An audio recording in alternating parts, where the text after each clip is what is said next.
कुछ दुख जानबूझ के घड़ लिए, वो दुख नहीं है। मसलन अब्बा जी गए बेटी के घर में शादी के 2, 4, 5 महीने के बाद, तो वापस आके अब्बा जी रो पड़े। क्या हो गया जी आपको? कहते हैं ओहो मेरी धी तो उथे काम ही बड़े कर दी पई, मैंने बड़े लाडों से पाली थी, बड़ी लाडली थी, वो मैं गया हूँ चूल्हे के आगे खड़ी थी। ये जाली दुख है। अपने घर का काम कर रही थी कि यहाँ वो अल्लाह माफ करे उसे नौकरी करा रहे थे। तो ये जानबूझ के घड़े हुए दुख हैं जिनका कोई माना नहीं, कोई मतलब नहीं। अपने घर का काम करके बच्ची की सेहत भी ठीक होगी, उसके नजरियात भी पुख्ता होंगे और खामद की इज्जत करेगी, उसे राजी करेगी, तो मेरे रसूल पाक ने फरमाया रब जन्नत भी अता फरमाएगा। लेकिन ये दुख है जनाब, वो हो मैं गया गर्मी बड़ी सख्त थी, ये दुख है कोई कि मेरी बेटी रोटियां पकाती है जी, शुक्र कर पकाती है, अल्लाह का एहसान समझ। ये तो दौर है वसवसों का। मैं तो कहता हूँ इसमें जो बंदा ज्यादा मसरूफ है ना, इसको रोटी खाने का टाइम भी मुश्किल से मिलता है, वो भला आदमी है। थक के सोए, ये टेंशनों में ना पड़े, चुगलियों में ना पड़े, गीबत में ना पड़े, गिले ना करे, बुरी सोच ना इसे आए, अल्लाह का शुक्र अदा कर। आजकल तो मैं देखता हूँ सारे बेचारे नौजवान लड़के, उन्होंने जुमे वाले दिन हैंगर लटकाए होते हैं, पीछे सारे कपड़े धोबी से इस्त्री करा के ला रहे होते, पता नहीं कहाँ काम काज होते हैं, हमें नहीं समझ आती। सब ने साइकिल पे रोटियां लटकाई होती हैं, खाना पा गया रोटियां ले आओ, कौन से काम की बात। फिर भी अब्बा जी रो रहे हैं आके। और ये बच्चियों की ट्रेनिंग करें, आप यकीन करें ये मुफ्त के रट्टे हैं, झगड़े। सुनो मेरे रसूल पाक ने क्या फरमाया। किसी ने पूछा हुजूर बेहतरीन मुसलमान कौन है? तो नबी पाक ने फरमाया जो सलाम लेने में पहल करे और रोटी ज्यादा खिलाए।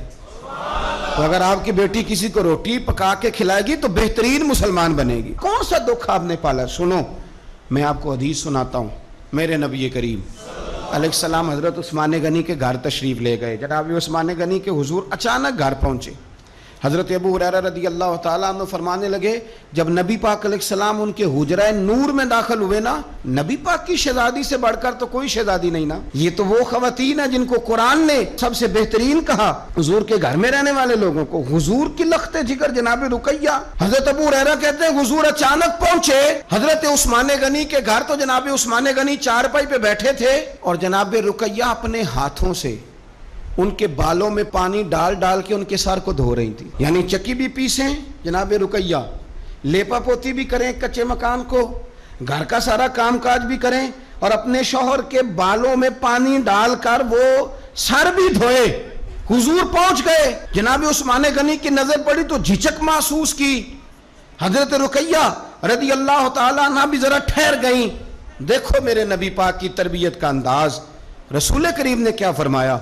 नबी करीम फरमाने लगे रुकैया अपने शौहर की ज्यादा खिदमत किया कर, रुकैया अपने खामद की ज्यादा खिदमत कर। फरमाया मेरे सारे सहाबा शान वाले हैं, लेकिन जिसने मेरे अखलाक को सबसे ज्यादा देखना हो वो मेरे उस्मान गनी को देखे।